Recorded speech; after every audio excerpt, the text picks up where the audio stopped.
यीशु हमें बताते हैं कि मनुष्य का बाहरी व्यवहार उनके भीतर के हृदय की स्थिति को प्रकट करता है।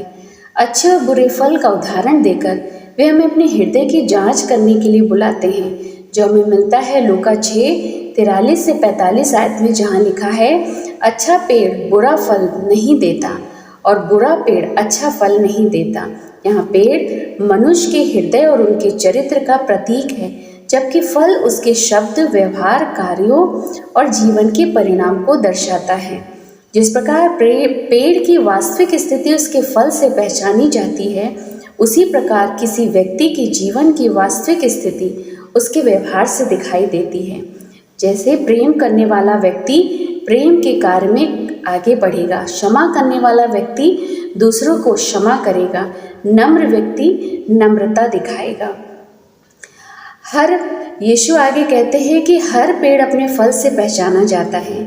पेड़ अपने बारे में कुछ भी दावा कर सकता है, लेकिन उसका फल उसकी वास्तविकता बता देता है।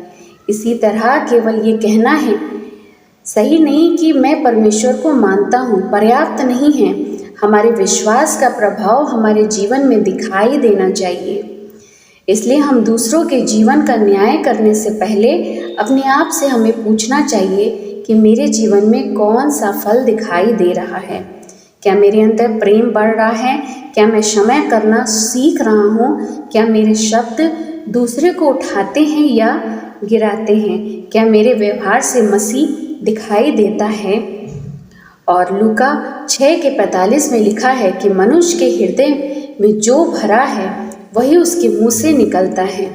हम अक्सर अपने शब्दों और व्यवहारों को बदलने की कोशिश करते हैं, लेकिन यीशु बताते हैं कि वास्तविक परिवर्तन हृदय से शुरू होता है।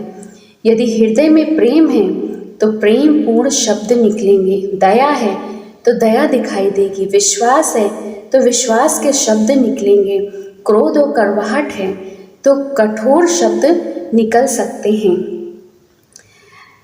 इसलिए यीशु का संदेश केवल ये नहीं है कि अच्छे काम करो, बल्कि संदेश इससे कहीं गहरा है। अपने हृदय को परमेश्वर के सामने सही करो, क्योंकि तुम्हारे जीवन का फल तुम्हारे हृदय से निकलेगा।